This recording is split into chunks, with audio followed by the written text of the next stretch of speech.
Hi guys, thanks for bearing with our technical issue getting started a minute late there. I'm Amanda McKinney. I'm the Habilitation Field Trainer, so I hope I've met some of you. If I haven't, feel free. This is our contact information, so feel free to reach out.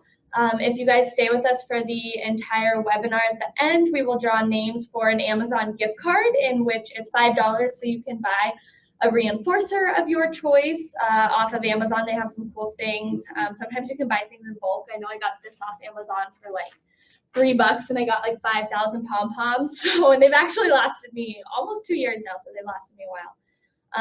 And then, yeah, I'm Lauren Bolander. I'm Habilitation Field Supervisor. So probably met a lot of you guys either on your match visits or coming through orientation or habilitation trainings. So glad you guys are here with us today. All the information that we're going to be going over is pretty general information, but some of it may or may not work with your particular learner, and that is because all of our kiddos are so different. What works for one kiddo may not work necessarily for another learner. So I really encourage you guys to reach out to your program supervisors. If you're on an ECA team, reach out to Amanda or myself, because one of us will be tethered with you for your match. So if you have any questions, we're more than happy to help you guys out, and specifically, so there's our contact info if you need anything. Yep.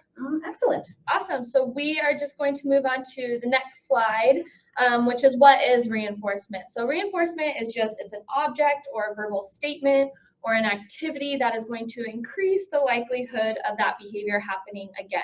So we want to make sure that we are reinforcing the actual behavior, and we want to be aware that they're not always tangible items. Sometimes it's one-on-one time, sometimes it's telling jokes, sometimes it's an activity. So we're going to dive more into different reinforcers and how to assess for those. But we just want you guys to understand what is reinforcement, and also just touching base on what we talk about and have part 2, what is a behavior. So if we want to see the likelihood of a behavior, so a behavior is if we're asking a kiddo to sit down for homework. Sitting down is a behavior, so that might be something we want to reinforce if we want to see more of it. Yeah, you guys are all doing a behavior right now. You're watching our webinar, and we're going to be reinforcing you guys for your participation and you joining in with us. So that is another example of a behavior. And I think it's also important to mention, we're talking about reinforcement and reinforcing behaviors. It's things that we want to see continue in the future. So if my learner is exhibiting the behavior sit down or sitting while we're working on an activity, the behavior sitting is something that I want to reward. It's because I like it and I want to see more of it, so I want to make sure that I reward those types of things. It's only a reinforcer if that desired behavior continues. So if it doesn't, so if my learner gets up and walks away after I tried to reinforce them, it's not a reinforcer if they get up and walk away. It's only a reinforcer if they continue to sit for me. So what are some reinforcers you guys have used in your sessions? Are there any weird ones or common ones that you guys have encountered? Yep, so this is where you guys, this is pretty much the only question, like direct question that we're going to ask you in the chat today, is just if there's any odd reinforcers that you guys have used.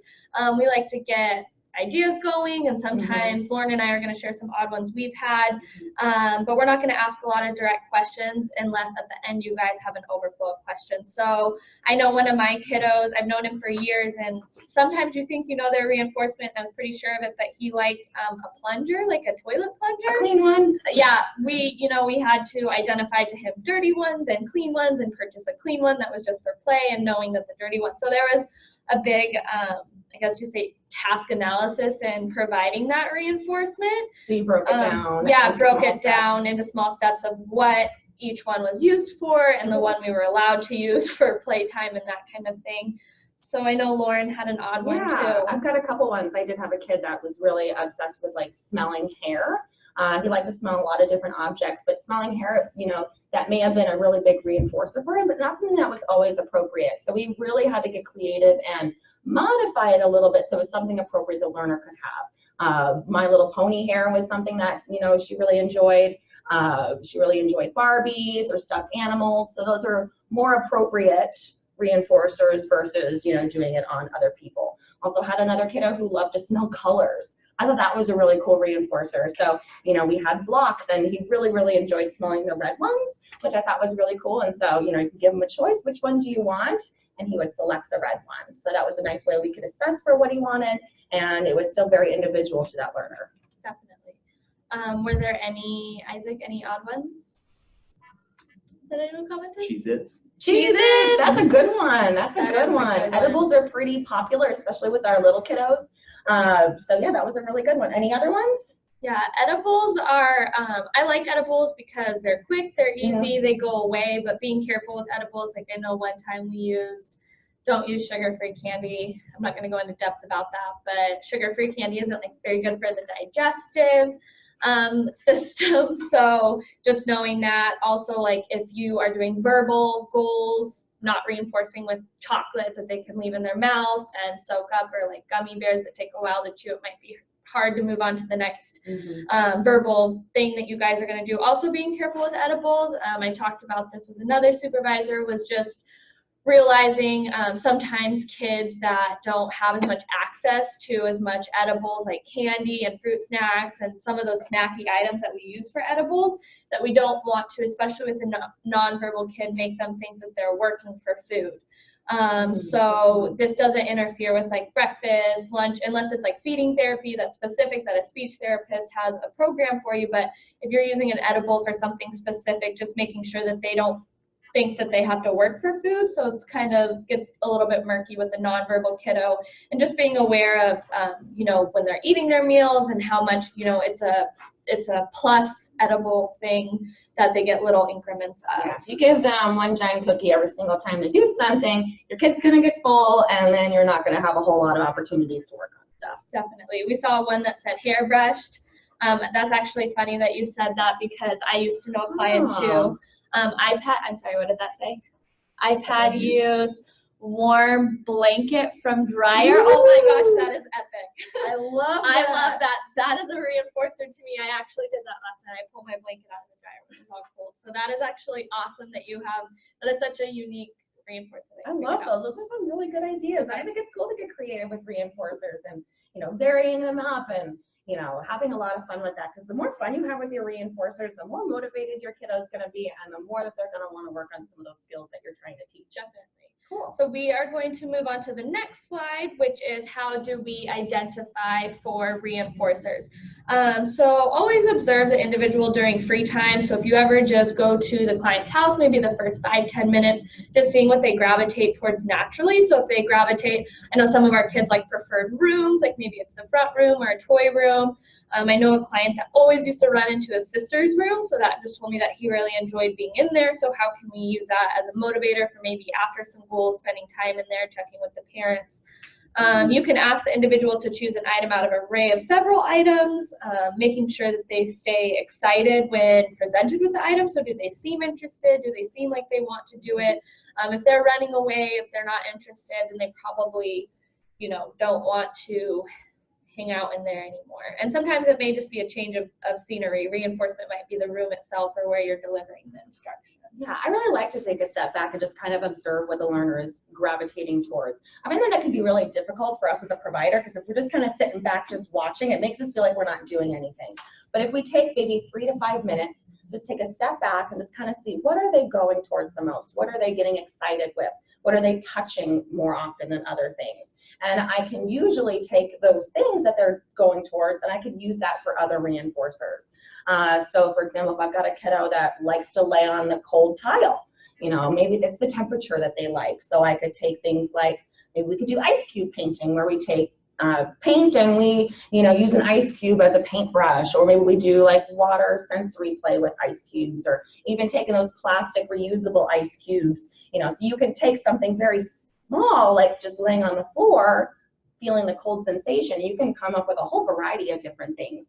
So not only, you know, having an array of different items to see what they gravitate towards, I could also do a choice. So maybe I can go to my learner and just take a couple of things. I'm just making, you know, random choices. And which one do you want? Awesome, I love the beads. There you go. You can totally have that. So now I can see, awesome, I'm giving her a choice. I didn't require her to really do anything, but now I've got something I can use as a motivator to get her to do something. So all of these are really awesome strategies to find what's reinforcing, because once you find what's motivating to them, working on your goals is going to be a whole lot easier. Yeah, and sometimes some kiddos are trickier than others. It just depends on the kid that you're specifically working with. Some kiddos might take a little bit longer to observe, or a little bit more in detail to observe. Some kids might just run towards exactly what they want to do, but usually if you're not placing any demands, you're not expecting anything out of them. A kid's going to gravitate. I do, and when I'm at home, I gravitate towards what I want to do, to sit on my couch and watch TV. So that'd probably tell someone who came to my home that my motivator is sitting on my couch and watching my TV. I'm really glad you just said that, because sometimes the reinforcer might not be doing work. So even like, all right, first work and then you can have a break. So the not doing something or work might be a reinforcer to your kiddo. So always keeping that in mind, that sometimes it might not be a tangible item. It might just be, hey man, you can totally have a few minutes by yourself. You do that, and then we'll come back and do some more work after I set the timer. Yep. So moving on to the next slide. So this one, you don't have to worry about writing all of those possible reinforcers down. We do have a handout available. So we just want you guys to see all of the different possible reinforcers there. So there's edible reinforcers, there's movement reinforcers, there's tactile, there's visual reinforcers. So DVDs, watching DVDs, sometimes it's just getting the DVD, sand play, water play, spinning, jumping, all of these things can be reinforcers. Edible reinforcers can be popcorn, soda, that kind of stuff, marshmallows, little mini marshmallows, those are good ones. They dissolve fast too. So just knowing your options, being aware of your options.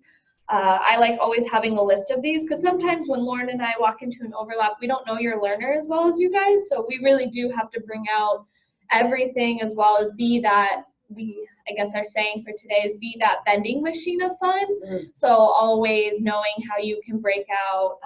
I know we were at a kid's house one day and Lauren just started being a pirate. I thought I knew how to play with kids till I met Lauren. So she just randomly started playing like a pirate, and the kid totally absorbed to it and he was totally into it. So then we all had to act like pirates.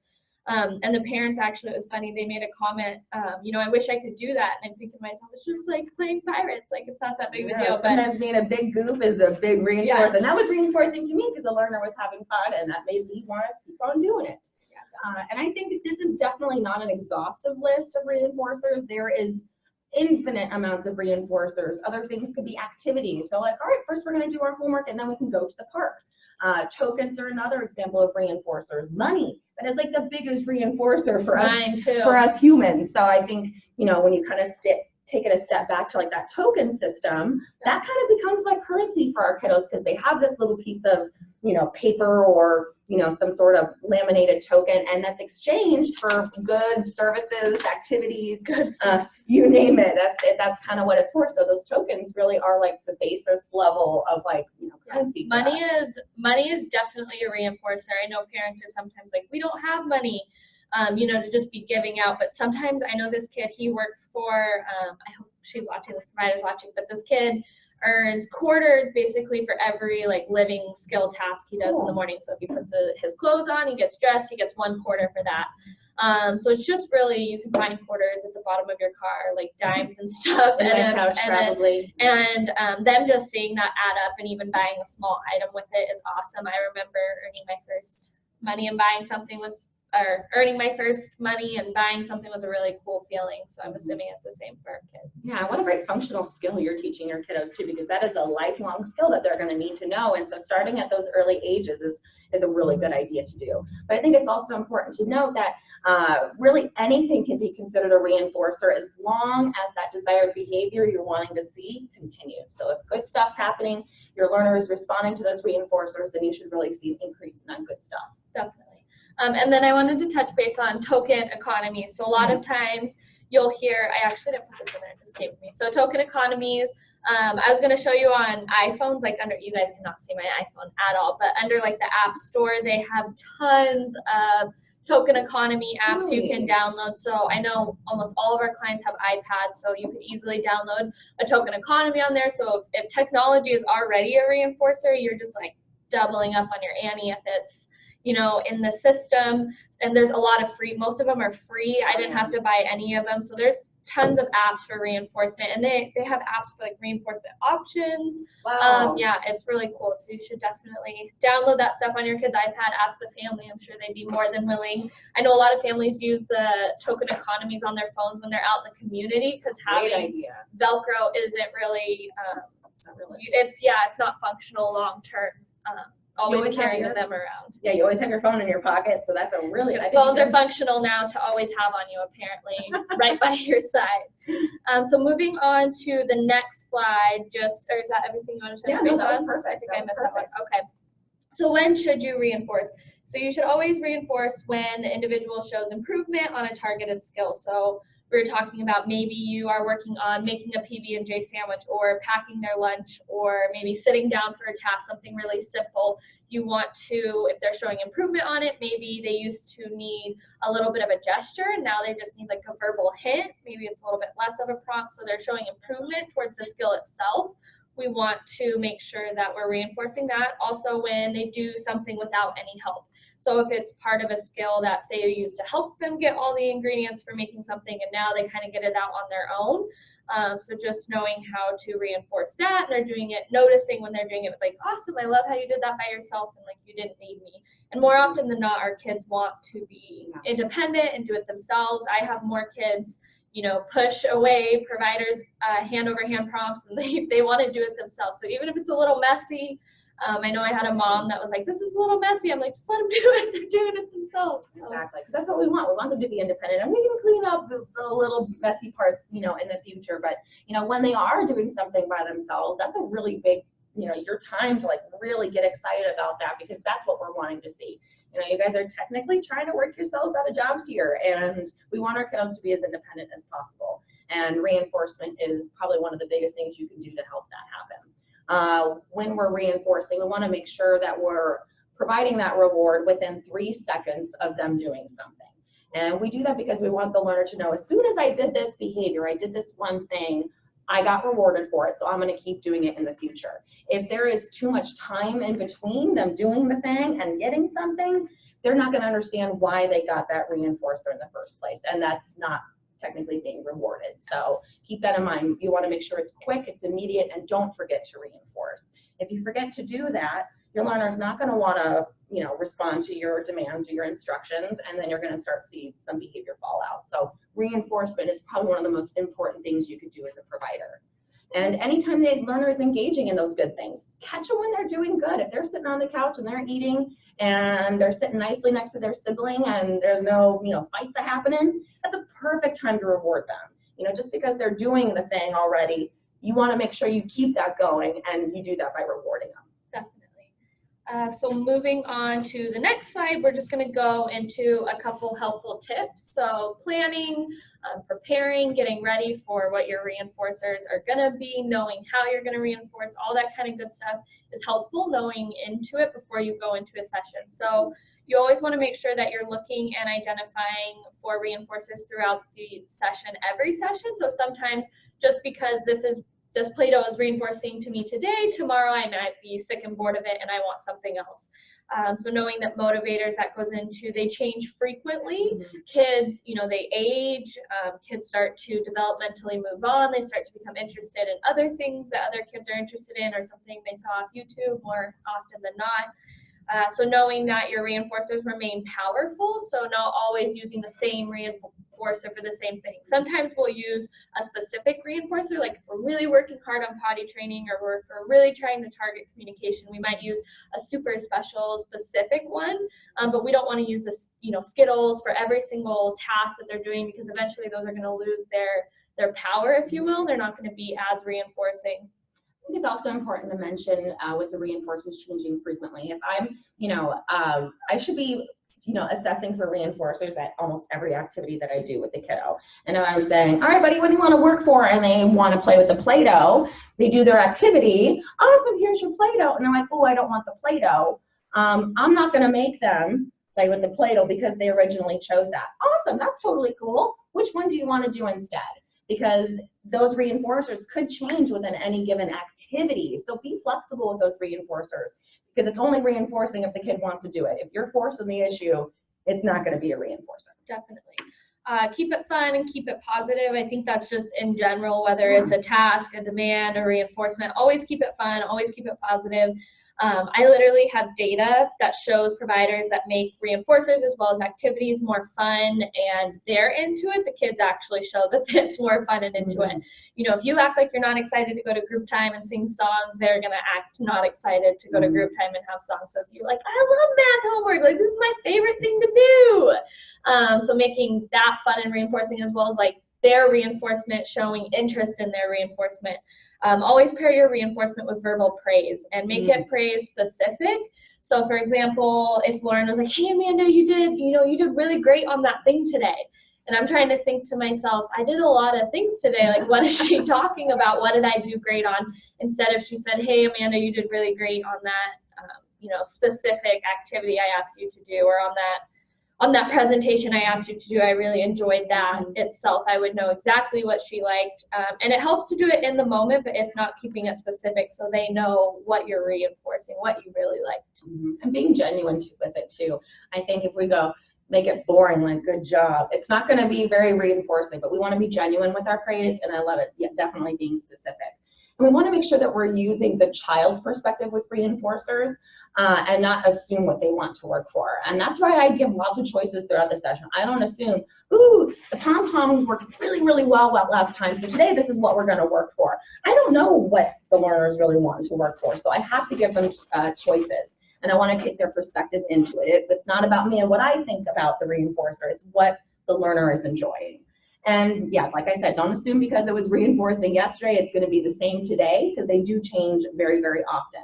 And sometimes I can use the reinforcer to gain interest in the demand. So I might have some really good Play-Doh, or I might be, stomping the dinosaurs, and then I can kind of gingerly, kind of remove some of these things. So I've got their excitement, I've got their interest, and now I can say, all right, buddy, let's write our name on the paper. Great job writing your name, here you go. And then they can have the item. Yeah. So you kind of see what they're wanting to work for, get them excited by playing with it just a little bit, and carefully, you don't want to take it away necessarily, but if their attention kind of gets diverted really quickly, I can kind of remove them, place a simple demand, and then immediately, remember within 3 to 5 seconds, giving them that item back. Yep, and technology is a really easy one to do reinforcement on super fast. I pulled up videos that I know they like watching, or songs they like watching, and pressed pause and then pulled up the video I really want them to watch. If it was like a social story or something of that nature, or flashcards or something like that. So using those things like technology that I know are sometimes a barrier in our sessions, but using them as reinforcement and luring them into, what the demand is, making it fun, that kind of thing. I think we did this too. I have a great example I'm just reminded of when we were doing shoe tying with the kiddo. Definitely was not excited about shoe tying in the moment, so we pulled up a video on the iPad, SpongeBob, tying his shoes. It was like, the loop-de-loop and pull, that really cool song. Having him watch that for a few times got him really motivated to tie his shoes, because he had that song in his head, and doing that activity was a lot more enjoyable because we started it off with something fun. So I think that's something kind of cool to note too. Definitely. And also with technology, making sure we know how the learner transitions from it, because if we're giving lots of technology throughout the sessions and all of a sudden it's time to move on to something else and they don't want to, we could have a lot of behavior challenges in those moments. So just kind of being aware that you might want to save those for the end of the session if they have a really hard time transitioning. Yep. So moving, is it 55? Just so I have a time. We're good. Sorry. Keep going. Cool. We're good. So moving on to the next slide, which is just reinforcement. So these are some just tips to help you remember and stay on track when you're thinking about reinforcement. So we're not reinforcing, I'm not reinforcing Lauren in general. I'm reinforcing how good Lauren did watching the webinar. So I'm giving her a gift card. So her watching the webinar was the behavior I wanted to see, not necessarily Lauren herself. So just remembering, and being careful of those behaviors that we're reinforcing. So being clear about which behaviors will receive reinforcement. So I had an example earlier of if a kiddo is doing his homework. I had this happen the other day. The kiddo was doing his homework. He was engaged in his homework, but he was also he was a 14-year-old boy, so he was making tooting noises and he was making jokes. And honestly, it was hard not to laugh. He was hilarious. But I needed to be careful that I was reinforcing him doing his homework and not engaging in attention-seeking behavior for the funny jokes. It was really hard. I definitely had to control myself. So just knowing that I was, Lauren's laughing at me, so I'm I love that. No, it's just making sure that the system itself is individualized to the learner. So token systems, earning things, reinforcement, it's going to be individual to your learner, and it really will vary. Some will have multiple, some will have, I know one kid, he will work for the library, does it for everything. That is just like his main motivator, and he's just easy to figure out. He's willing to work for that. But some kids vary and change, and some kids are harder to figure out, so just being aware of that. Excellent. I think it's also good to know that preferences and reinforcers are not necessarily the same thing. I may prefer, or I may enjoy doing bubbles, I may prefer them over other things, but bubbles may not be big enough for me to run 5 miles. Bubbles will not work for me. I would need a much higher reinforcer to get me to run a 5K. So maybe it might be having coffee or having a big box of cookies, something that's going to be equal to the demand that I'm doing. So be cognizant of, is your reinforcer matching that demand that you're trying to do? And I like to think of reinforcement as like a part of a sequence of events rather than just something that the learner likes. We use what's motivating to learn and then develop or deliver that as long as they're doing something good. And that just makes it so they keep wanting to do it in the future. So we'll just move straight into our key takeaways. So just knowing, I wish I put the actual definition of habilitation up here. I'm sure we could all Google it, but habilitation is something that says getting or teaching the desired behavior or response or task or something of that nature. And then reinforcement is reinforcing that behavior. So if you think about it, teaching it and reinforcing it really go hand in hand. So knowing that if you're providing some kind of habilitation, that you're also going to need to be providing reinforcement. So we're seeing more of those behaviors, which is thus in turn learning habilitation. And then just be a vending machine of fun. So always try new things, be open to new strategies, new approaches, always contact other people. I know if I'm struggling, I reach out to Lauren. Sometimes I reach out to, the speech department if it's more in their realm. I don't think it hurts to have a team of people behind you and always having new ideas and a new fresh pair of eyes. So if you guys have any questions, feel free to reach us. And we'll go through, I guess, people for the gift card. Do we have a list of that, or are we going to decide that on our own? All right. So okay, we'll decide. We'll do a random drawing from all of them, and then we will email if you won, so you guys will know that way. Fabulous. We hope to see you guys again, and yeah, have a good day. Thanks, guys.